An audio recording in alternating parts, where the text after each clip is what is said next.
The rain was hitting the conference room windows when Catherine Ross set down my promotion application without even opening it completely. 7 years of 60-hour weeks, missed dinners with my son, and countless weekends at the office, all reduced to a stack of papers she barely glanced at. "Calvin, I appreciate your dedication," Catherine said, adjusting her reading glasses. "But after reviewing your application, I don't think you're quite ready for senior management. Your methods are a bit traditional. Perhaps we should revisit this in another year or two." Traditional. The word hung in the air like a slap.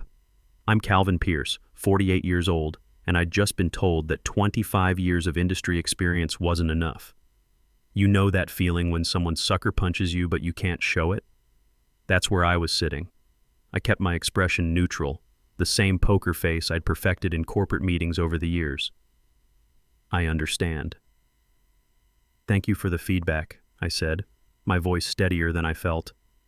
"Good. I'm glad we're aligned," Catherine replied, already checking her phone like my career setback was just another item to check off her list. "The Patterson Industries proposal needs your attention today. They're requesting additional cost breakdowns before signing." I gathered my materials while Catherine started typing emails, my 7 years of dedication already forgotten. Walking past the corner office that should have been mine, the one with the view and the nameplate I'd earned, something clicked inside me. Let me back up and tell you how I got to this point. When I joined Phoenix Dynamics 7 years ago, I was 41 and coming off a messy divorce. My ex-wife Rebecca and I were splitting custody of our son Nicholas, who was 7 at the time. I needed stability, good benefits, and a chance to rebuild. What I walked into was a complete disaster. The operations department was falling apart. The previous manager, some hotshot named Rodriguez, had quit after a blowout with corporate. He'd taken all the institutional knowledge with him. No procedures, no documentation, passwords to critical systems lost. Clients were threatening to walk, and nobody knew how to fix it. My first day, I found 3 different emergency situations that should have been routine fixes. The Patterson account was ready to bolt because nobody could figure out their custom billing requirements. Our main supplier was holding shipments because someone had screwed up the payment protocols, and the compliance team was having a meltdown because the quarterly reports were nowhere to be found. I rolled up my sleeves and got to work. Spent the next 4 months working until midnight most nights, reverse engineering every process, rebuilding client relationships one phone call at a time, and creating detailed operation manuals for everything. Color-coded, indexed, cross-referenced, the whole 9 yards. You want to know something funny?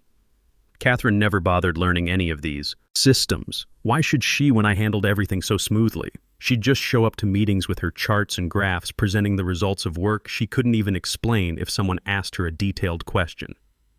"You're a natural problem solver, Calvin," she'd say during my annual reviews, always followed by some modest raise that never matched what I was actually contributing to the company's bottom line. Meanwhile, I was the guy everyone called when Patterson Industries had a crisis, when systems crashed at 2 a.m., when deadlines seemed impossible. The Patterson contract alone was worth $3.2 million annually. I'd built that relationship from scratch, staying late to accommodate their West Coast time zone, learning their business inside and out. I knew their seasonal patterns, their budget cycles, their key decision-makers' personal preferences. Catherine had attended maybe 5 meetings total with them, mostly to claim credit during executive presentations.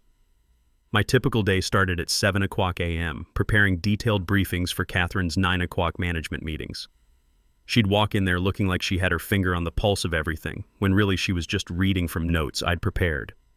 Every evening, I sent comprehensive project updates. In between, I put out fires before anyone even noticed there was smoke.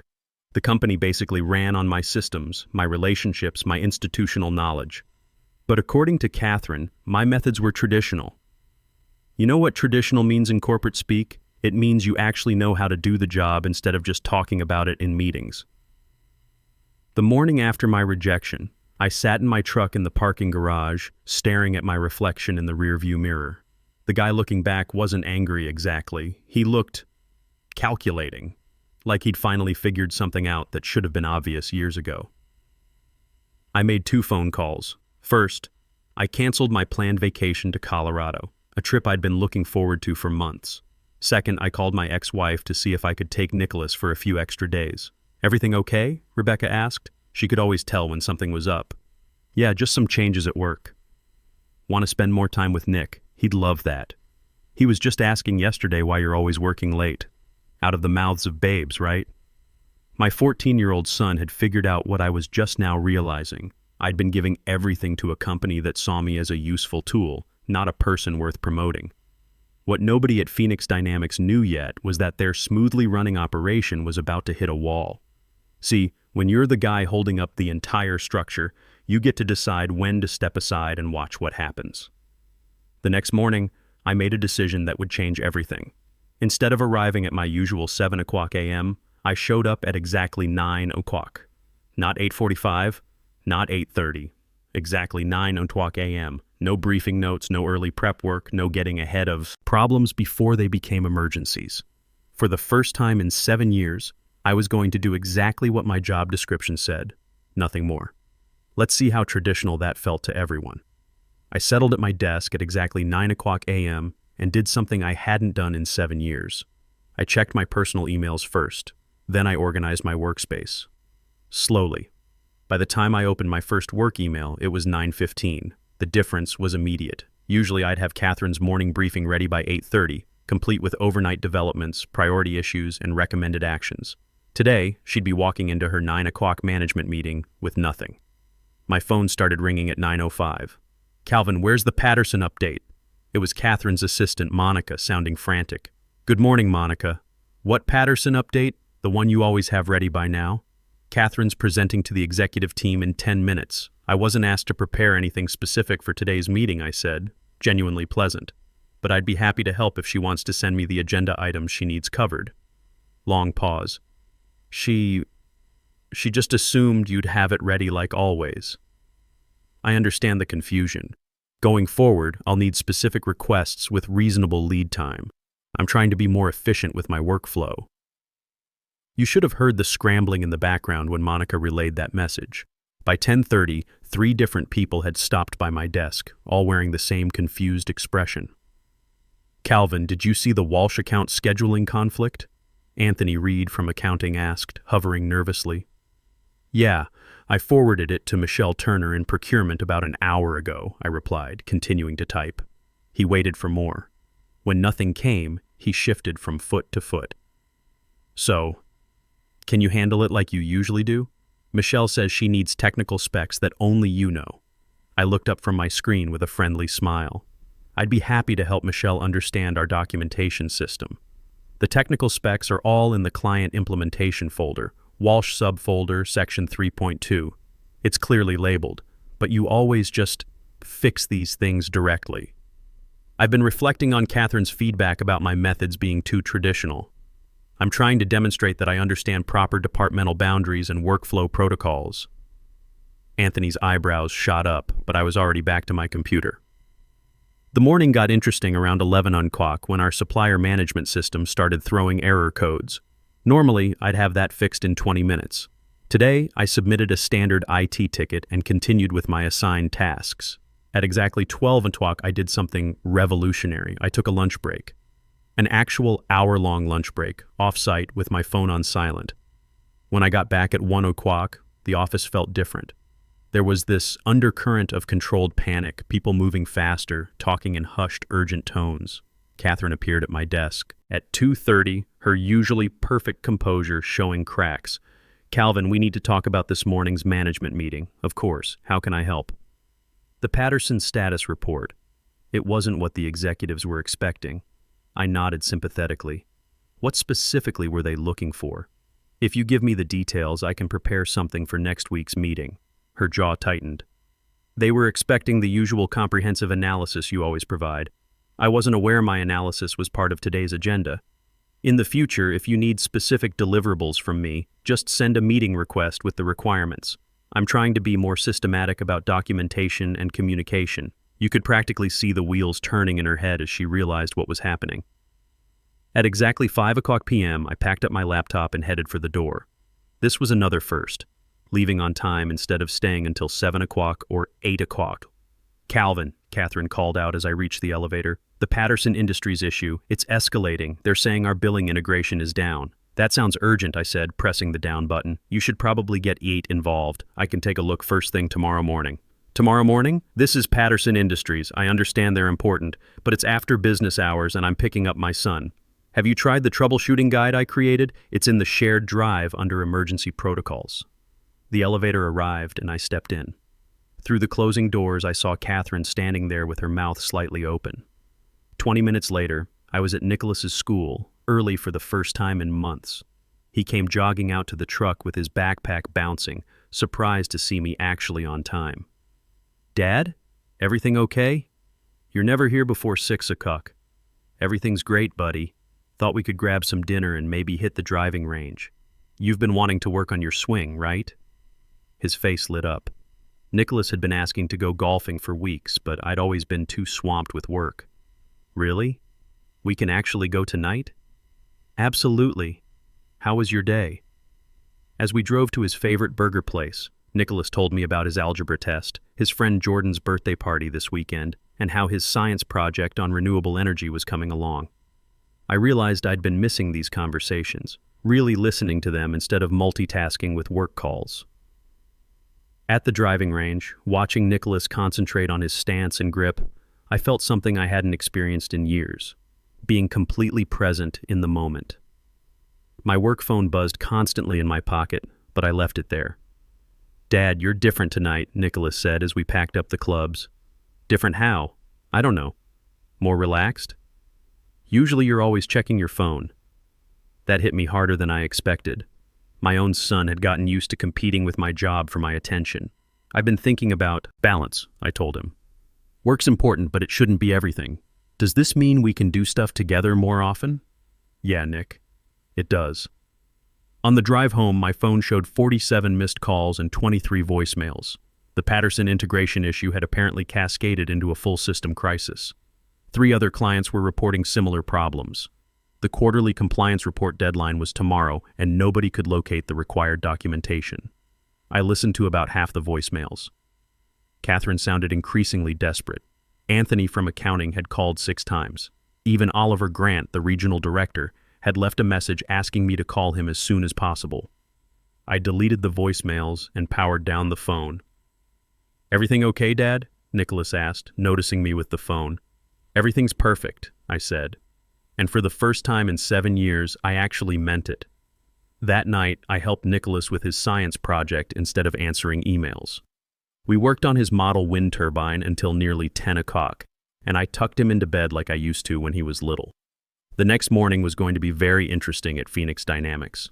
The next morning, I arrived at exactly 9 o'clock a.m. again. The office looked like a war zone. Colleagues rushed between meeting rooms with stacks of papers and laptops, looking frantic. Catherine was visible through her glass office, pacing back and forth on what appeared to be a very heated phone call. The regional director's assistant was stationed by the elevators, intercepting people as they got off. That's never a good sign. I settled at my desk and calmly organized my workspace. First things first, I checked the news, read a few industry articles, and responded to some personal emails. By 9:30, I was ready to tackle my actual job responsibilities.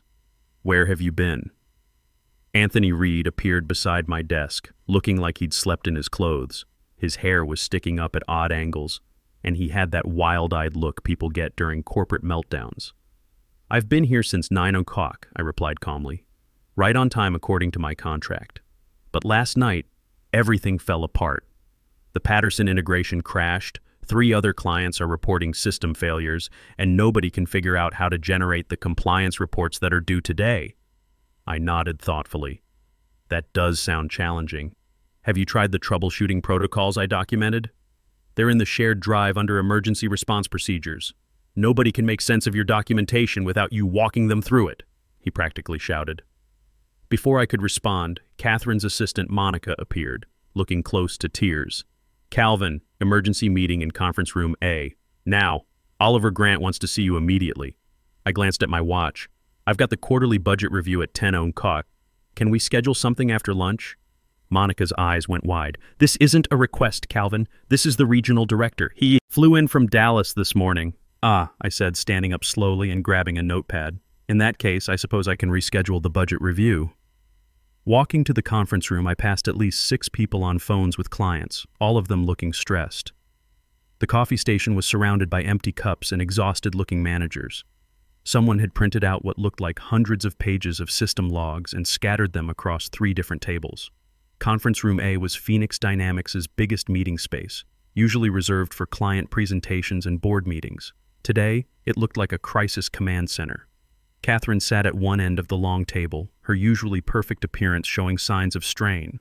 Dark circles under her eyes, hair slightly mussed, jacket wrinkled. At the head of the table was Oliver Grant, the regional director. I'd met him exactly twice in 7 years, once at my initial interview and once at a company holiday party. He was maybe 55, silver-haired, the kind of guy who radiated executive authority even when he was just sitting still. "Calvin," Oliver said, genuine relief flooding his voice. "Thank God. We need your help with this Patterson situation." I sat down and placed my notepad on the table. "Of course. How can I assist?" Catherine's face was tight with what looked like controlled fury. "Let's just cut to the chase here. What's it going to take for you to fix this mess?" "The promotion is yours," Oliver added quickly. "Senior manager, everything you applied for." I tilted my head slightly like I was considering this generous offer. "That's very kind, but I should mention something. I've been contacted by a competitor. Apex Solutions offered me a director-level position with a substantial salary increase. Apparently, they don't think my methods are too traditional." The silence in that room was deafening. You could have heard a pin drop. Oliver's eyes went wide while Catherine's narrowed to laser points. "You're leaving?" Oliver asked. "When?" "I haven't accepted their offer yet," I replied, maintaining my calm tone. "I've been taking time to consider my options carefully." "Name your price," Oliver said immediately. "Whatever Apex is offering, we'll match it. We'll beat it." I smiled politely. "It's not just about the money, Oliver. It's about respect, recognition, and having the authority to implement improvements instead of just maintaining other people's systems." "The Patterson client specifically requested you by name," Catherine interjected. "You can't possibly leave now when they need you most." "That's interesting," I said. "So did 6 other major clients in the past 3 months. Apparently, they've noticed that I'm the one actually handling their accounts, not just attending meetings about them." I reached into my laptop bag and pulled out a folder, placing it deliberately on the polished conference table. "Here's my 2 weeks' notice. I'll help with the transition as specified in my contract." Catherine lunged for the folder, but Oliver was faster. He opened it, scanned the contents quickly, then closed it with a decisive snap. "This won't be necessary," he said firmly, looking directly at me. "Calvin, I'd like to speak with you privately. Catherine, could you give us a few minutes?" Catherine looked like she wanted to argue, but you don't argue with the regional director when he uses that tone. She gathered her materials and left, shooting me a look that could have melted steel. Oliver waited until the door closed, then leaned back in his chair. "I've been watching your contributions from Dallas, though apparently not closely enough. This situation with Catherine concerns me. Why didn't you come to me directly about the promotion denial?" "Chain of command," I said simply. "Catherine is my supervisor. Going around her would have been inappropriate and unprofessional." He nodded slowly. "Admirable, but maybe misguided in this case. Tell me honestly, what would it take to keep you here?" I took a moment to consider my words. Recognition of my actual contributions, appropriate compensation for the value I bring, and a position where I can implement operational strategies instead of just executing other people's incomplete plans. Oliver studied me for a long moment. The guy had probably been in corporate management for 20 years. He knew talent when he saw it, and he knew when someone was serious about walking away. "I'm creating a new position," he said finally. "Director of Operations Strategy reporting directly to me. We're talking $140,000 base salary, full remote flexibility 2 days per week, and complete authority over departmental process design. The position is yours if you want it." I didn't answer immediately, which seemed to surprise him. "Is that not sufficient?" he asked.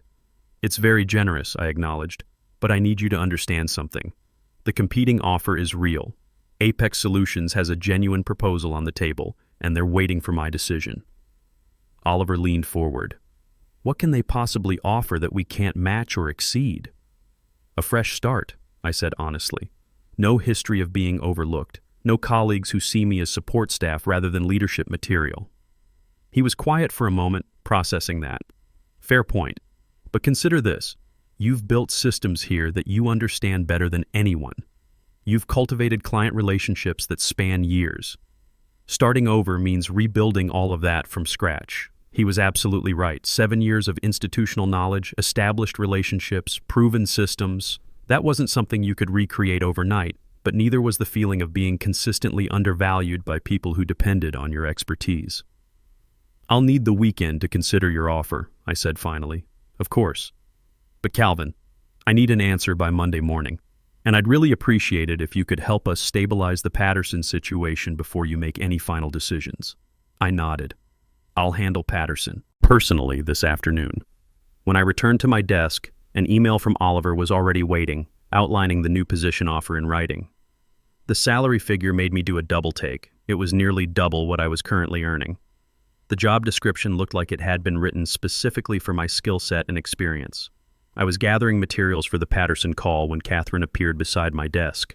Her expression was carefully neutral, but I could see the tension in her shoulders. "We need to talk," she said quietly. "Not here. My office at 2 o'clock. "I have the Patterson call at noon," I replied. "How about 3 o'clock? She nodded curtly and walked away. The Patterson call went better than I'd expected. Their team was frustrated, sure, but mostly relieved when I personally joined to address their concerns. Their service modification requests were reasonable. They needed customizations that would normally take weeks, implemented within days to meet their quarterly rollout schedule. I walked them through a phased implementation approach that would prioritize their most critical needs while building toward their complete requirements over the next month. This is exactly why we wanted to work with Phoenix Dynamics, their operations director, Janet Walsh, said during the call. "You understand our business needs, not just the technical specifications." After documenting the solution and sending clear implementation instructions to the technical team, I headed to Catherine's office. She looked different than I'd ever seen her. Smaller somehow, with dark circles under her eyes that suggested she'd been up most of the night dealing with the crisis. "Close the door," she said, gesturing to the chair across from her desk. I sat down and waited. Catherine wasn't the type to rush into difficult conversations. "I understand Oliver offered you a new position," she said finally. "He did." She nodded slowly, staring at her hands. "I won't pretend to be happy about it, but I understand why he did it. You're valuable to this company, more valuable than I gave you credit for." I stayed quiet, sensing she had more to say. "I owe you an apology," she continued, the words seeming to cost her something. "I've relied on your competence for years without appropriately acknowledging it or compensating you for it. Can I ask you something?" I said, genuinely curious now. "When you said my methods were too traditional, what specifically did you think I was lacking?" Catherine shifted uncomfortably in her chair. "You've always been more operational. The guy behind the scenes making sure everything worked. Senior management requires different skills: visibility, strategic thinking, stakeholder management. In other words, I do the actual work while other people take credit for it in meetings." She had the grace to look embarrassed. "That's oversimplifying it. Is it, though?" I asked, leaning forward slightly. "The Patterson contract, who developed the service integration strategy that won us their business? You did, but it was based on market parameters I established. The client retention program that saved 4 major accounts last quarter, who received recognition at the leadership retreat. That was presented as a team effort, a team I coordinated, researched, and created all the materials for," I said. "Catherine, I'm not lacking qualifications. I've just allowed others to stand on my shoulders while I stayed invisible." The silence stretched between us for what felt like a full minute. "Are you taking Oliver's offer?" she finally asked. "I haven't decided yet. If you stay," she said carefully, "things will be different between us. I can promise you that."